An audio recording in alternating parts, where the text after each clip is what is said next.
Existe un crimen perfecto que está ocurriendo ahora mismo, justo frente a ti. No deja huellas, no hace ruido. Y la víctima eres tú. Te están robando lo único que jamás podrás recuperar: tu tiempo. En ese video te contaré la verdadera historia del ladrón de tiempo y cómo la extraña misión de un reloj roto revela el método exacto para detenerlo.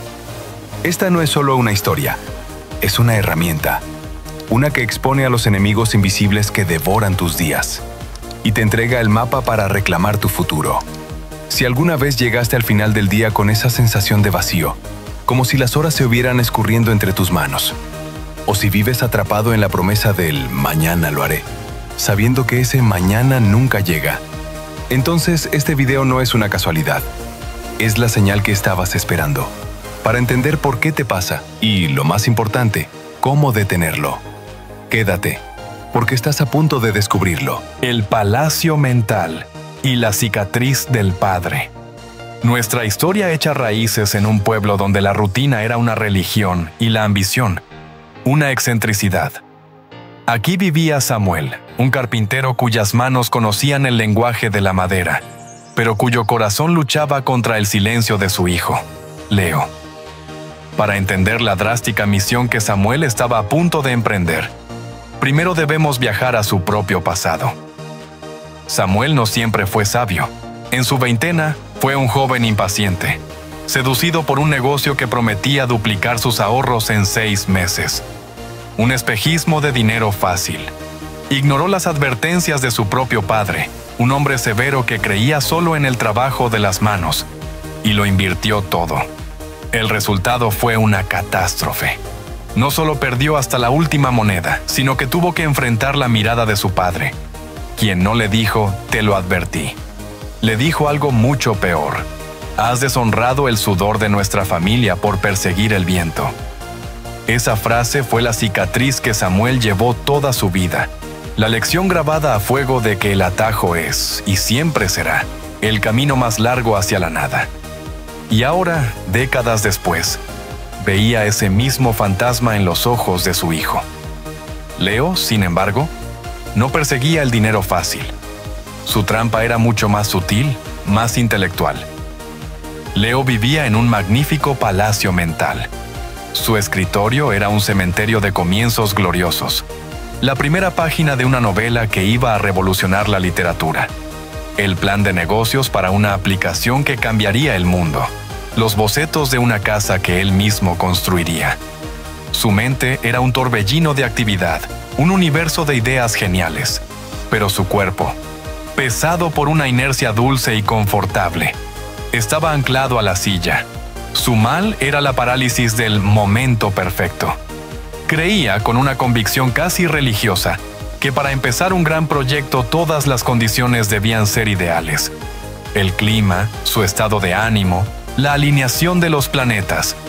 No se veía como perezoso, se veía como un artista, un estratega esperando la inspiración divina. Pero mientras esperaba, la vida, con su desorden y su imperfección, simplemente sucedía. Samuel intentó hablar con él.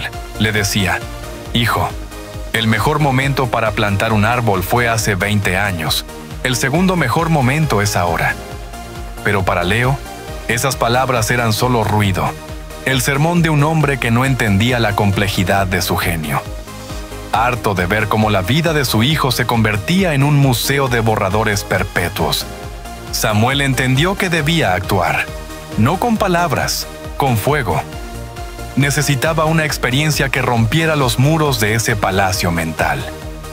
Una tarde, con la calma de un general antes de la batalla decisiva, llamó a Leo.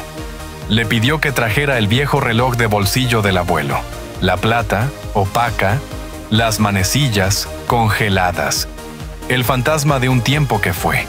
Samuel se lo entregó con una instrucción que encendió la primera chispa del misterio. Llévalo al mercado. Pregunta cuánto pagarían por él. Escucha sus razones, pero por nada del mundo lo vendas. Leo, confundido pero intrigado por la seriedad de su padre, aceptó la extraña tarea sin saber que era el primer paso de un viaje hacia el abismo de sí mismo. La prueba del valor. Al día siguiente, el mercado, un lugar que Leo había recorrido 1000 veces, se sentía como un territorio enemigo. Sostenía el reloj, ahora un objeto pesado y lleno de preguntas.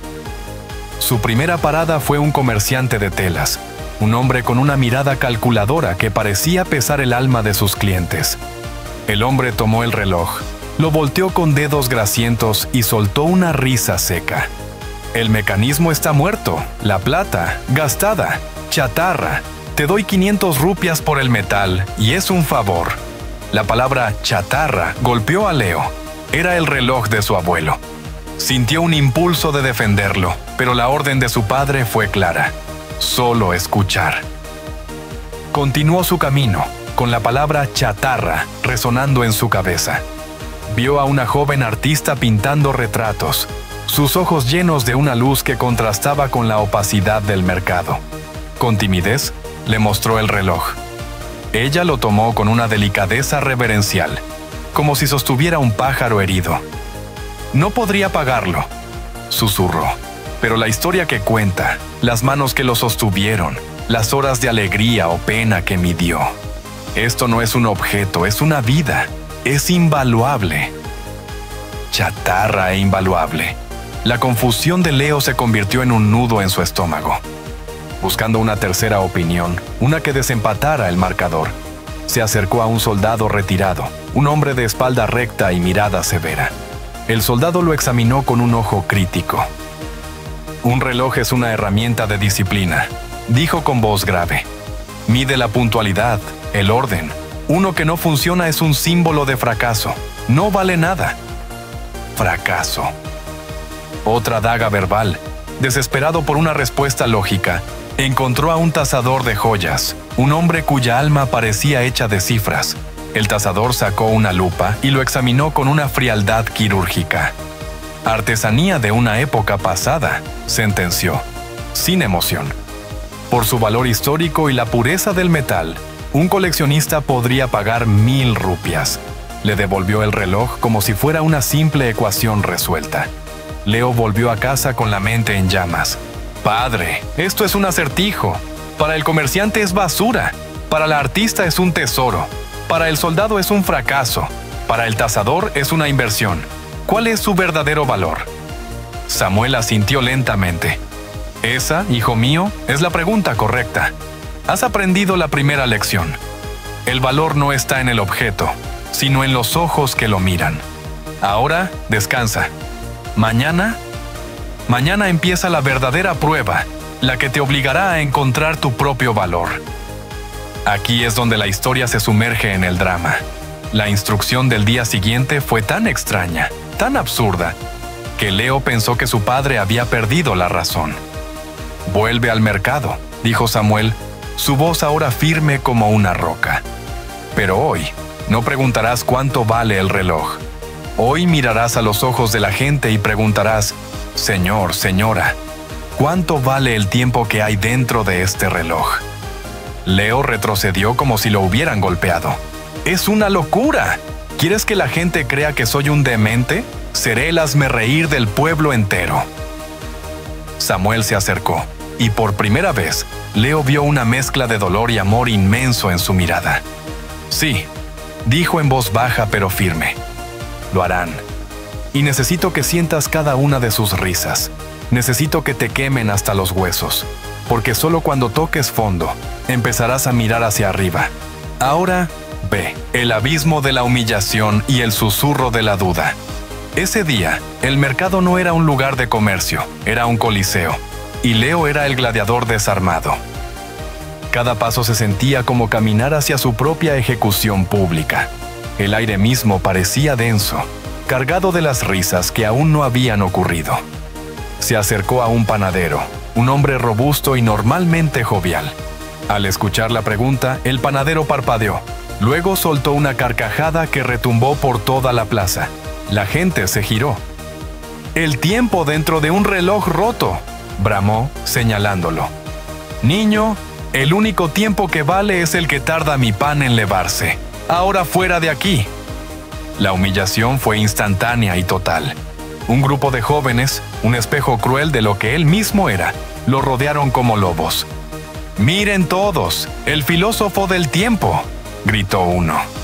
«Dinos, maestro, ¿cuánto vale un bostezo? ¿O el tiempo que estamos perdiendo escuchándote?». Sus risas eran como piedras afiladas. Leo sintió el calor subir por su cuello hasta sus mejillas. Quería ser invisible, que la tierra se lo tragara. Por primera vez en su vida, su palacio mental no era un refugio.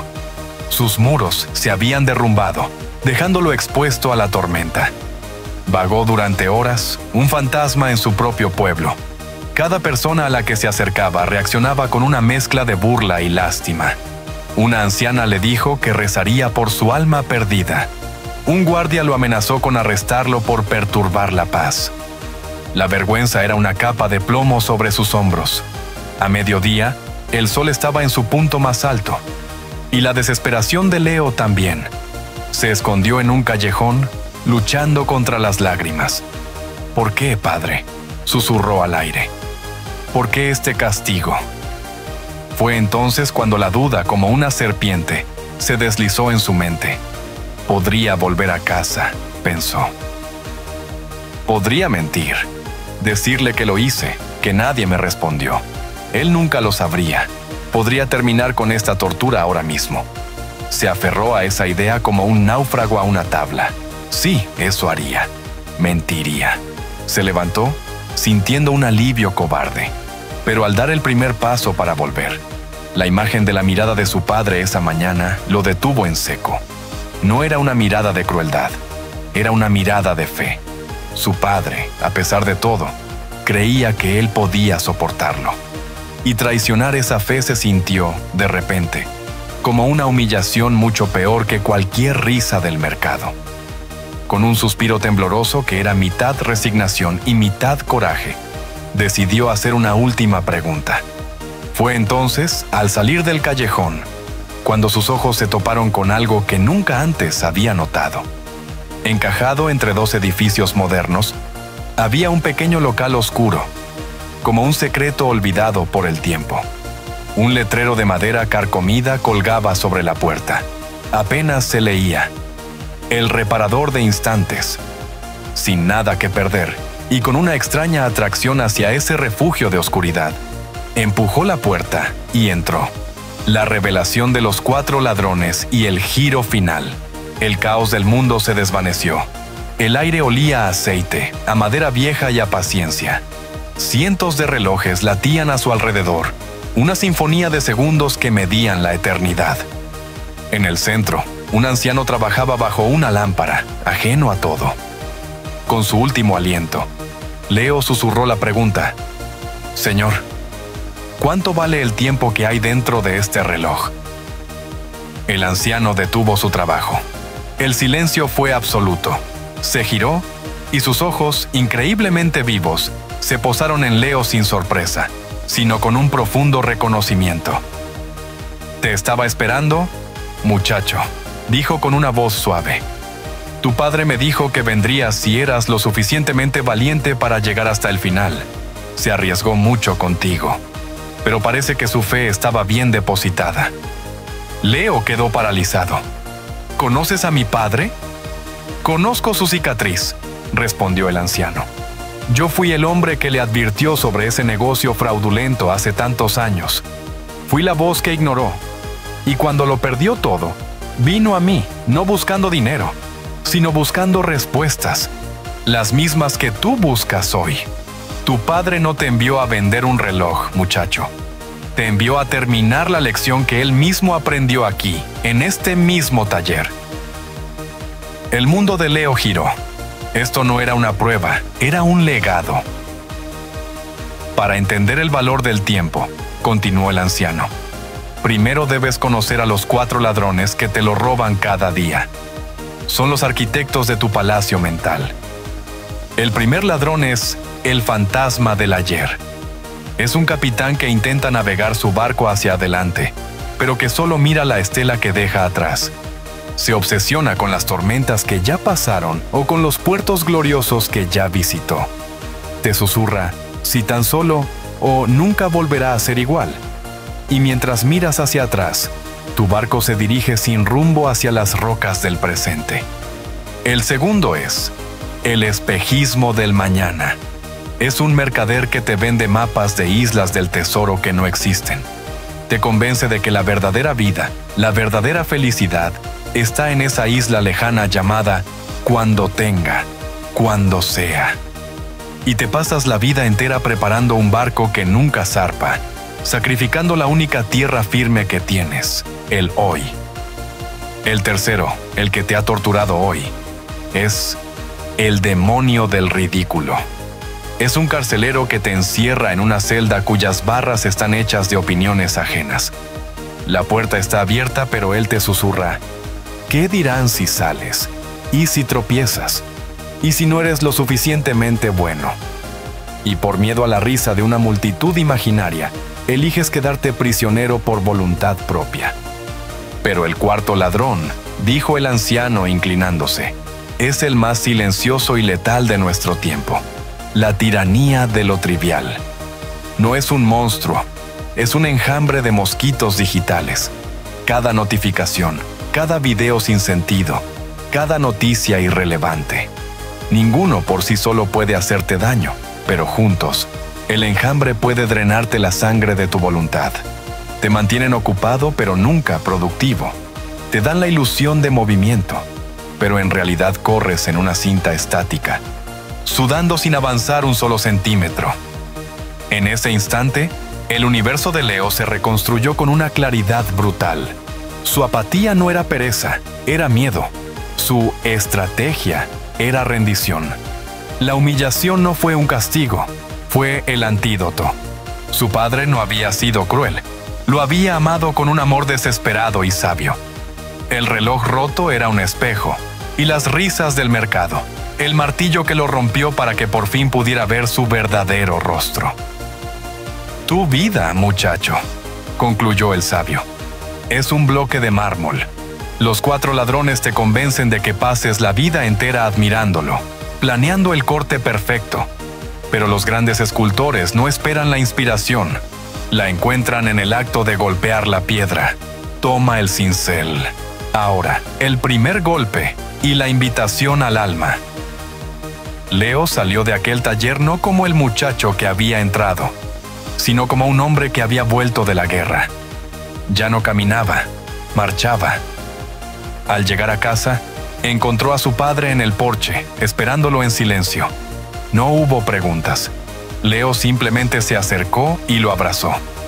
Fue un abrazo que lo decía todo: el perdón, la gratitud, el entendimiento. Samuel le devolvió el abrazo y le susurró al oído: «Bienvenido a casa, hijo». A la mañana siguiente, Leo no se sentó a diseñar un nuevo universo. Fue a su escritorio, recogió la docena de cuadernos llenos de comienzos y los arrojó al fuego. Observó cómo las llamas consumían sus gloriosos planes inacabados, sus novelas a medias, sus sueños etéreos. No sintió pérdida, sintió liberación. Luego, tomó un solo cuaderno nuevo, una sola pluma, y escribió en la primera página: Paso 1. Terminar lo que empiezo. Su primer proyecto no sería grandioso ni épico. Sería pequeño. Una simple silla de madera que construiría junto a su padre. El primer golpe en la piedra. La historia de Leo es la historia de nuestra alma luchando por despertar. Todos tenemos un mercado que nos grita nuestro valor y un taller silencioso en nuestro interior que nos susurra la verdad. Todos somos asediados a diario por los cuatro ladrones. Saber esto es tener el mapa, pero el mapa, recuerda, no es el territorio. El verdadero cambio, la verdadera historia, comienza con una sola decisión, con tu primer golpe. Si esta historia ha resonado en tu interior, si ha tocado una fibra de tu alma, te invito a que te unas a nuestra comunidad. Suscríbete a Historias para el Alma, porque aquí no solo contamos cuentos, exploramos las verdades que nos hacen humanos. Cada video es un paso más en este viaje de autodescubrimiento. Comparte esta historia con alguien que creas que necesita escucharla. A veces, Una simple historia puede ser el salvavidas que alguien está esperando. Y antes de irte, haz tu propio compromiso. Baja a la sección de comentarios y dinos: ¿a cuál de los 4 ladrones vas a empezar a combatir hoy? Escribirlo no es solo un comentario, es una declaración. Es tu primer golpe en la piedra. Hay muchas más historias esperando ser contadas, muchas más verdades por desvelar. Explora los demás videos del canal y continúa alimentando tu alma. Gracias por escuchar. Nos vemos en la siguiente.